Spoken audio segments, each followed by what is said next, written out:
Assalamualaikum students. Today's our topic is Coulomb's law.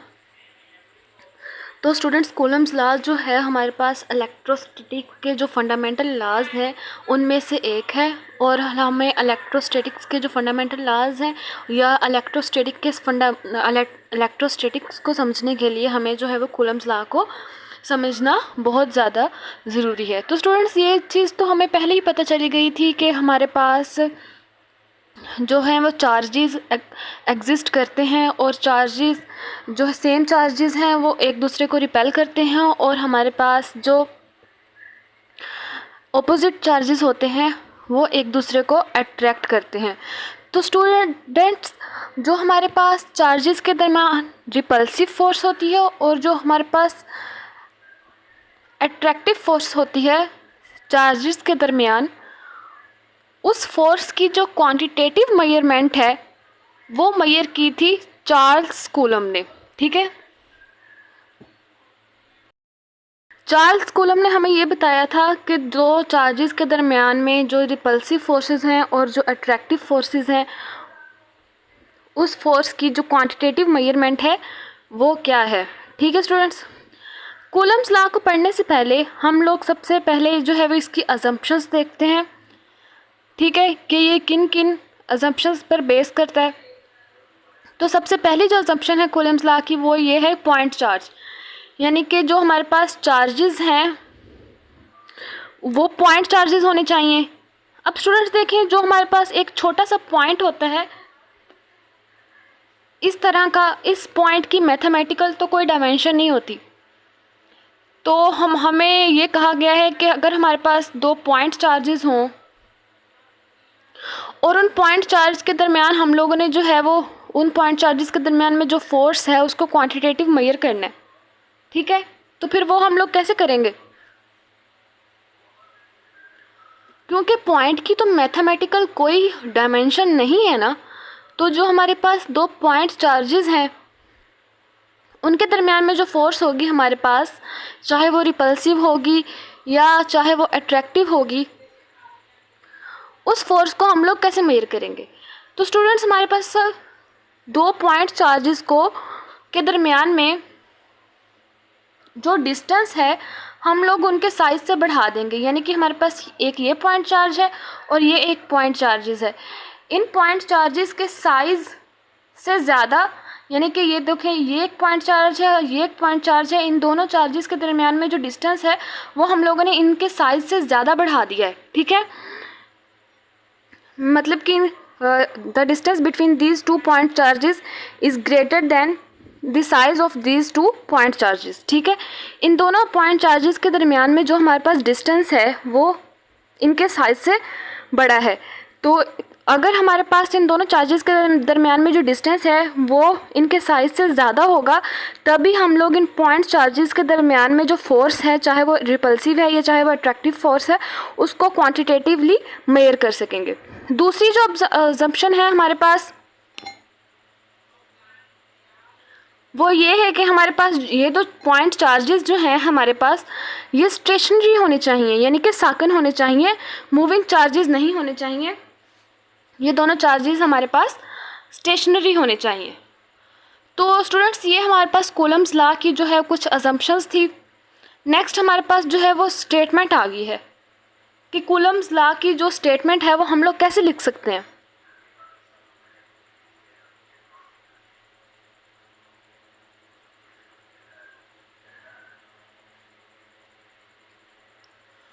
तो students Coulomb's law की जो statement है उसमें हम लोग लिखते हैं कि ये दो पॉइंट चार्जेस हैं हमारे पास, ये दोनों पॉइंट चार्जेस जो हैं, ठीक है, इनके दरमियान में ये जो फोर्स है, इन दोनों पॉइंट चार्जेस के मैग्नीट्यूड को अगर हम लोग मल्टीप्लाई करवाएं, यानी कि ये एक पॉइंट चार्जेस Q1 है, इसका मैग्नीट्यूड Q2 है, इसका मैग्नीट्यूड, अगर इन दोनों पॉइंट चार्जेस के मैग्नीट्यूड को हम लोग मल्टीप्लाई करवाएं तो इन दोनों चार्जेस के मैग्नीट्यूड का जो प्रोडक्ट होगा और जो हमारे उसका डायरेक्ट रिलेशन होगा उस फोर्स से जो कि इन दोनों चार्जेस के दरमियान में है।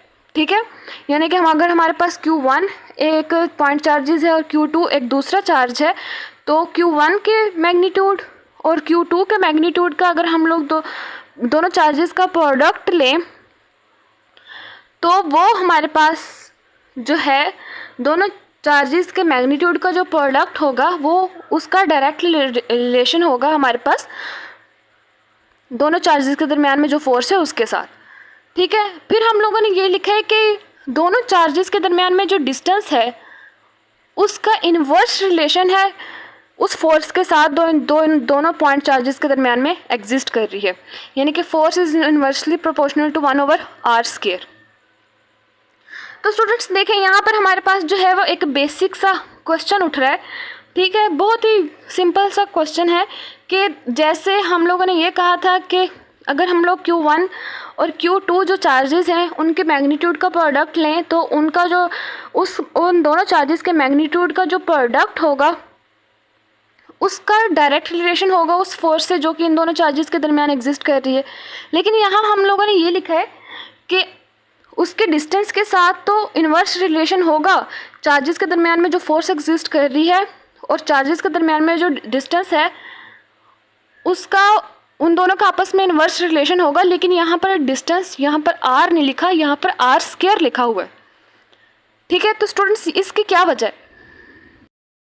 तो स्टूडेंट्स उसकी वजह ये है कि हमारे पास जितनी भी फील्ड्स हैं यानी कि इलेक्ट्रोस्टैटिक फील्ड होगी, मैग्नेटिक फील्ड होगी, वो एक पॉइंट सोर्स से जनरेट होती हैं।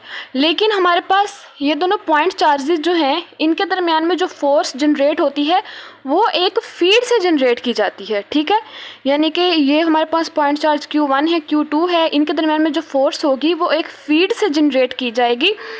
तो अब देखिए हमारे पास स्टूडेंट जो फोर्स जो होती है वो जब वो एक फील्ड से जनरेट की जाती है तो वो 3 डायमेंशनली मूव करती है। अब देखें हम लोग कहते हैं कि ये हमारे पास एक पॉइंट सोर्स है और पॉइंट सोर्स में से फीड जनरेट होती है और फीड में से फोर्स। ठीक है, अब देखें यहाँ से इस पॉइंट में से जो है वो एक 3 डायमेंशनली फोर्स जनरेट हो रही है जो कि इन दोनों चार्जेस के दरमियान है। ठीक है, तो जब हमारे पास ये इस पॉइंट सोर्स में से 3 डायमेंशन में फोर्स जो है वो जनरेट हुई तो फिर उसने 3 डायमेंशन में जनरेट होते हुए ये एक स्फीयर बना दिया। ठीक है स्टूडेंट्स, ये एक स्फीयर बना दिया और इस स्फीयर का हमारे पास जो एरिया है वो 4πr² की इक्वल है। ठीक है, अगर हम ये हमारे पास जो है वो देखें इस स्फीयर के एंगल यानी कि इस स्फीयर की जो आउटसाइड से पॉइंट सोर्स में से जो फोर्स जो है वो अगर 3 डायमेंशनल है तो जो कि एक स्फीयर बना रही है तो इस स्फीयर की टेंजेंट से लेकर इस सेंटर तक का जो रेडियस है वो हमारे पास r है। ठीक है, और इस स्फीयर का जो हमारे पास एरिया है वो हमारे पास 4πr² है। ठीक है, अगर हम लोग जो है वो इस स्फीयर का ये जो सेंटर से लेकर टेंजेंट तक का जो डिस्टेंस है उसको अगर हम लोग बढ़ा दें यानी कि 2r कर दें, यानी कि इससे बड़ा स्फीयर जो है वो जनरेट करवाने की कोशिश करें, यानी कि रेडियस r जो हम लोगों ने बढ़ा दी है और स्फीयर की जो हमारे पास वैल्यू है वो 4πr² है। तो यहाँ पर πr² है और यानी कि इस पूरे स्फीयर का एरिया और ये जो हमारे पास सेंटर से टेंजेंट तक का जो डिस्टेंस है वो हम लोगों ने बढ़ा दिए है हम लोग ताकि एक बड़ा स्फीयर जनरेट करवा सकें। तो स्टूडेंट्स देखें कि जब हम लोग इस r की जो वैल्यू 2r पुट करेंगे तो r की वैल्यू हम लोगों ने जब 2r पुट की तो 4π4r² आ गया। ठीक है, हमारे पास 4π4r² आ गया। 4 हम लोगों ने कॉमन लिया तो 4 × 4πr² आ गया हमारे पास और ये 4πr² जो है वो a के इक्वल है। ठीक है, तो यानी कि जब हम लोग डिस्टेंस को बढ़ा देंगे, रेडियस को जो है वो बढ़ाएंगे, r से 2r कर देंगे तो जो हमारे पास नया स्फीयर आएगा वो उसका जो एरिया है हमारे पास वो पहले वाले स्फीयर से 4 गुना ज़्यादा बड़ा होगा। ठीक है, तो स्टूडेंट्स देखें यहाँ पर हमारे पास स्फीयर बना, उसका जो एरिया था वो हमारे पास 4πr² था। फिर हम लोगों ने जो है वो सेंटर से टेंजेंट तक का जो डिस्टेंस था वो 2r कर दिया, यानी कि हम लोगों ने r की वैल्यू जो है वो 2r कर दी। r की वैल्यू जब हम लोगों ने 2r कर दी तो फिर स्टूडेंट्स वो हम लोगों ने 2r की वैल्यू जब 2r पुट की तो 4π4r² था हमारे पास, 4 हमारे पास कॉमन आ गया, 4πr² ये जो हमारे पास एरिया के इक्वल है। तो यानी कि हमारे पास जो दूसरा नेक्स्ट बड़ा स्फीयर बनेगा वो उसका जो एरिया होगा वो पहले वाले स्फीयर से ज़्यादा बड़ा होगा 4 गुना ज़्यादा बड़ा होगा। तो इस वजह से हम लोग लिखते हैं कि फोर्स जो है वो इन्वर्सली प्रोपोर्शनल है 1/r² के। फोर्स जो है वो 1/r के इन्वर्सली प्रोपोर्शनल नहीं है अकॉर्डिंग टू कूलम्ब लॉ, ये 1/r² के इन्वर्सली प्रोपोर्शनल है। तो स्टूडेंट्स हम लोगों ने फिर इक्वेशन 1 और इक्वेशन 2 को जब कंबाइन करके लिखा तो फोर्स डायरेक्टली प्रोपोर्शनल आया हमारे पास Q1 Q2/r² के। ठीक है, जब हम लोगों ने इस प्रोपोर्शनैलिटी को ख़त्म किया तो हमारे पास एक इक्वल का साइन आया और एक K का साइन आया। ठीक है, तो स्टूडेंट्स ये वाला जो K है हमारे पास वो 1/4πε0 के इक्वल है। ठीक है, और इस K की जो वैल्यू है वो हमारे पास 9 × 10⁻⁻⁹ न्यूटन मीटर स्क्वायर पर कूलम्ब स्क्वायर के इक्वल है। तो स्टूडेंट्स हमारे पास देखें ये जो हमारे पास K है वो 1/4πε0 के इक्वल है। ठीक है स्टूडेंट्स, और इसकी जो वैल्यू है ये बहुत ज़्यादा बड़ी है, ये 10⁻⁻⁹ नहीं 10⁻+9 है, 10⁻9 न्यूटन मीटर स्क्वायर पर कूलम्ब स्क्वायर। ठीक है, तो हम लोग अगर ये जो K है जो जिसकी वैल्यू जो कि 1/4πε0 के इक्वल है, अगर हम लोग इस K की वैल्यू यहाँ पर पुट कर दें तो F = हमारे पास Q1 Q2/4πε0r² के इक्वल आ जाएगा। स्टूडेंट्स ये जो हमारे पास साइन है इसको हम लोग कहते हैं F0। ठीक है, और F0 जो है वो हमारे पास परमिटिविटी ऑफ फ्री स्पेस को शो करवाता है, परमिटिविटी ऑफ फ्री स्पेस। तो परमिटिविटी ऑफ फ्री स्पेस क्या है हमारे पास, सबसे पहले हम लोग देखते हैं कि हमारे पास परमिटिविटी क्या है। Ability of medium to rise formation of electric field in it, हमारे पास मीडियम की जो एबिलिटी है ताकि वो इलेक्ट्रिक फील्ड की जो फॉर्मेशन है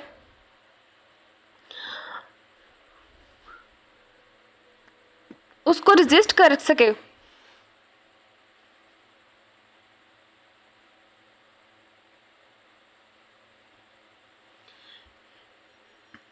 ability of medium to resist formation of electric field in it।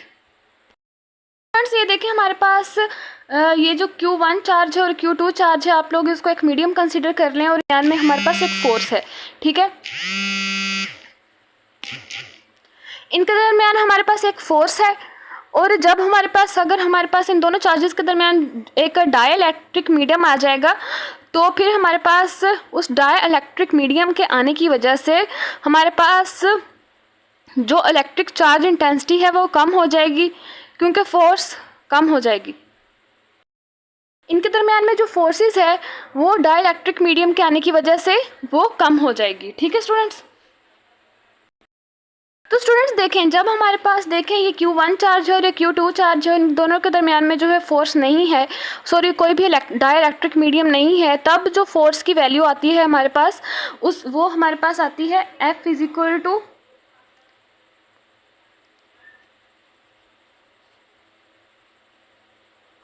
वो हमारे पास आती है F = Q1 Q2/4πε0 r²। ठीक है, ये हमारे पास फोर्स की वैल्यू तब आती है जब हमारे पास ये जो हमारे पास मीडियम है Q1 और Q2 चार्ज का, इन दोनों के दरमियान में जो है वो फोर्स इनकी अपनी ही फोर्स है, यानी कि फ्री स्पेस है, और इनके दरमियान वही फोर्स है जो इलेक्ट्रिक है, ये रिपल्सिव है, इनके दरमियान में कोई भी डाइइलेक्ट्रिक मीडियम नहीं है। अगर स्टूडेंट्स हमारे पास हम लोग जो है वो कोई डाइइलेक्ट्रिक मीडियम ले आएँ इन दोनों चार्जेस के दरमियान, तब हमारे पास फोर्स क्या होगी, या तब हमारे पास फोर्स किस चीज़ की इक्वल होगी। सबसे पहले हम लोग देखते हैं स्टूडेंट्स कि हमारे पास जो K है, यानी कि हमारे पास फोर्स थी F = K Q1 Q2/r²। ठीक है, K की वैल्यू है हमारे पास 1/4πε0 के इक्वल है। ये हमारे पास K की वैल्यू जो है 1/4πε0 के इक्वल है। तो ये जो हमारे पास K है वो किन किन चीज़ों पे डिपेंड करता है, सबसे पहले हमारे पास ये सिस्टम ऑफ यूनिट्स पे डिपेंड करता है, ये वाला K जो है। दूसरा ये K जो है वो यानी कि इस K की वैल्यू जो है वो मीडियम पे डिपेंड करती है, यानी कि हमारे पास K की वैल्यू क्या है, ज़्यादा होगी या कम होगी, सबसे पहले ये सिस्टम ऑफ यूनिट पर डिपेंड करेगी, फिर K की वैल्यू ज़्यादा होगी या कम होगी ये मीडियम पे डिपेंड करेगी। कि अगर तो हमारे पास मीडियम है, यानी कि दो हमारे पास चार्जेस हैं उनके दरमियान डाइइलेक्ट्रिक मीडियम है, और अगर नहीं है तो इन दोनों सिचुएशन में जो K की वैल्यू है वो डिफरेंट होगी।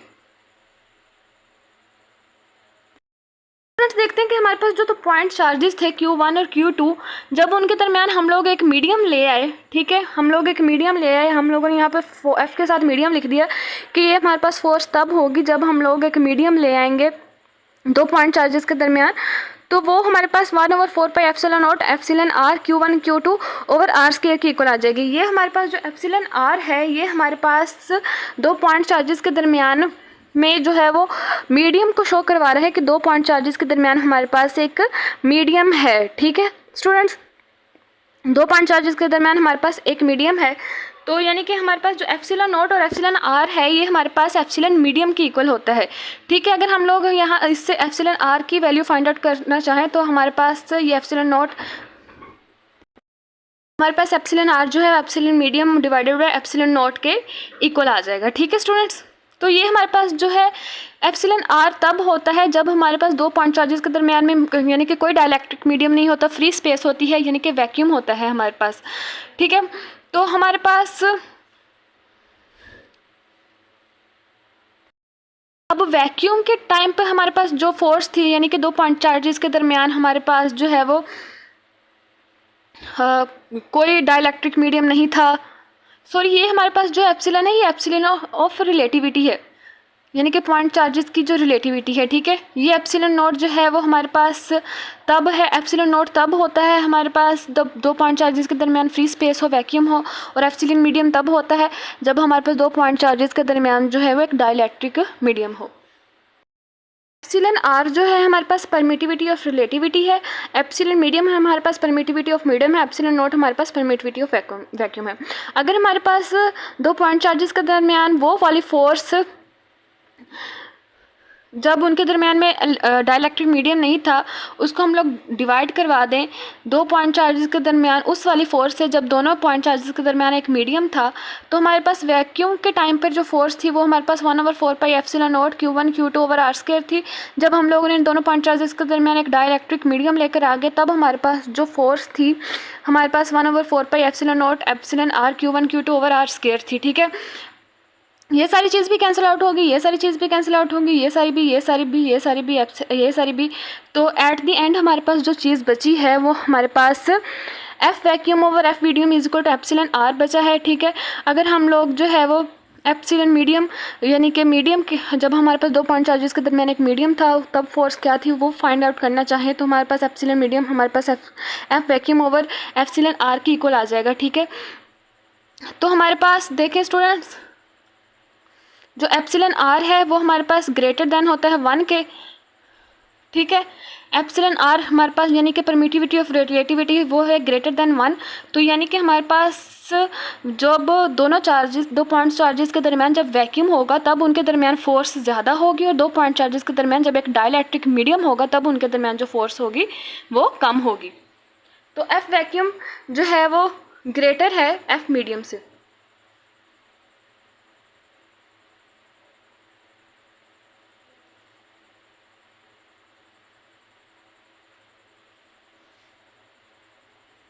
ठीक है स्टूडेंट्स, यानी कि हमारे पास दो पॉइंट चार्जेस हैं, अगर उनके दरमियान में कोई डाइलेक्ट्रिक मीडियम नहीं है तब हमारे पास उस दोनों पॉइंट चार्जेस के दरमियान जो है फोर्स ज़्यादा होगी।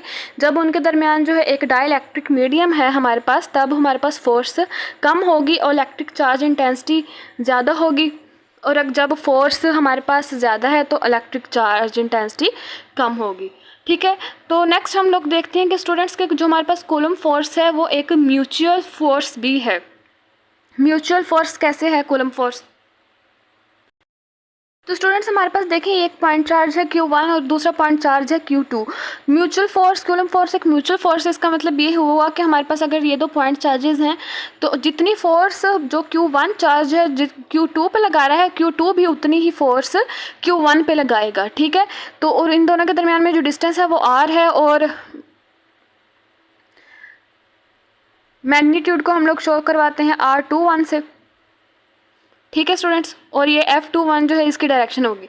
अब देखिए स्टूडेंट्स, ये जो हमारे पास जब Q2 चार्ज है वो Q1 जो है वो एक फोर्स लगाएगा Q2 चार्ज पे, तो Q2 जो है वो उतनी ही फोर्स लगाएगा Q1 पे। तब हम लोग इनके दरमियान में जो फोर्सेस लग रही हैं, आपस में एक दूसरे के ऊपर इक्वल अमाउंट में फोर्सेस लगा रहे हैं, ठीक है, तब उनकी फोर्सेस को हम लोग लिखेंगे F vector 2 1 is equal to K Q1 Q2 over R square, और ये जो हमारे पास R21 है ये मैग्नीट्यूड है, ठीक है। लेकिन जब हमारे पास पहले हमारे पास जो है वो Q1 जो है वो Q2 पर फोर्स लगा रहा था, तो अब हम लोग इसका जो फोर्स वाला वेक्टर है वो ऐसे लिखेंगे F21, क्योंकि Q1 Q2 पर लगा रहा है, ठीक है। तो हम लोग जो F वेक्टर है वो 2 1 लिखेंगे यहाँ पर, और ये जो हमारे पास इक्वल आ जाएगा K Q1 Q2 over R square, और इसका जो मैग्नीट्यूड लिख देंगे हम लोग लिख देंगे R हैट 2 1, ठीक है। तो जब हमारे पास फोर्स लगेगी Q2 से Q1, तब हम लोग जो इसका फोर्स वेक्टर है वो लिखेंगे F21, ठीक है, F12, क्योंकि F1 पर फोर्स लग रही है F2 से। F1 इस वजह से लिख रहा है क्योंकि Q1 पे फोर्स लग रही है, लगा कौन रहा है Q2। यहाँ पर F21 इस वजह से लिखा था हम लोगों ने क्योंकि Q2 पर फोर्स लग रही थी, लगा कौन रहा था Q1, ठीक है। इसी तरह हम लोगों ने इनकी मैग्नीट्यूड भी लिखी है R21, और इसके मैग्नीट्यूड हम लिख देंगे R12, ठीक है स्टूडेंट्स। तो स्टूडेंट्स देखें, इन दोनों फोर्सेस का मैग्नीट्यूड तो इक्वल है, लेकिन डायरेक्शन तो डिफरेंट है ना। पहले फोर्स यहाँ से यहाँ पर लग रही थी, अब फोर्स यहाँ से यहाँ पर लग रही है, तो इस वजह से R21 जो है वो इक्वल तो हुआ R12 के, लेकिन R12 जो है वो उसकी अपोजिट डायरेक्शन में है, इस वजह से R12 के साथ नेगेटिव साइन आ गया। R12 के साथ नेगेटिव साइन आ गया,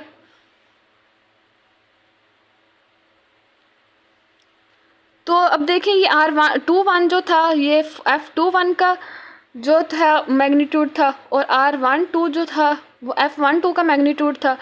R12 के साथ नेगेटिव साइन आया है, इसलिए वजह से हमारे पास F12 के साथ भी नेगेटिव साइन आ जाएगा, ठीक है स्टूडेंट्स। तो हमारे पास F vector 2 1 is equal to K Q1 Q2 over R square. जब हमारे पास देखें हम लोगों ने R21 जो है वो नेगेटिव R12 की इक्वल है, तो हम लोगों ने जब यहाँ पर जो है वो R21 की वैल्यू पुट की, तो हमारे पास F21 is equal to K Q1 Q2 over R square negative R12 आ गया, ठीक है स्टूडेंट्स। तो अब हमारे पास जो F21 जो है वो हमारे पास negative into K Q1 K Q2 over R square, यानी कि ये नेगेटिव का साइन हम लोग बाहर ले आए, और ये बाकी सारी जो है इक्वेशन अंदर रहेगी। अब देखें ये जो हमारे पास K Q1 Q2 over R square R1 ये हमारे पास F12 के इक्वल है, तो फिर हम लोग लिख देंगे कि हमारे पास ये जो F21 है ये इक्वल तो है F12 के, लेकिन इसकी डायरेक्शन ऑपोजिट है। नेक्स्ट स्टूडेंट्स हम लोग ये लिख दें कि हमारे पास जो म्यूचुअल फोर्स है वो एक सेंट्रल फोर्स भी है, क्योंकि 2 पॉइंट चार्जेस को जो है वो अलोंग दिस सेंटर ये कनेक्ट करती है, ठीक है। अब देखें ये इन दोनों पॉइंट चार्जेस को अलोंग दिस सेंटर ये जो है मिला रही है, इस वजह से हम लोग इसको सेंट्रल फोर्स भी कहते हैं, या हम लोग कह सकते हैं कि ये हमारे पास एक कंजर्वेटिव फोर्स भी है, क्योंकि ये 2 पॉइंट चार्जेस को अलोंग दिस सेंटर जो है वो इंट्रैक्ट करवा रही है। Okay students.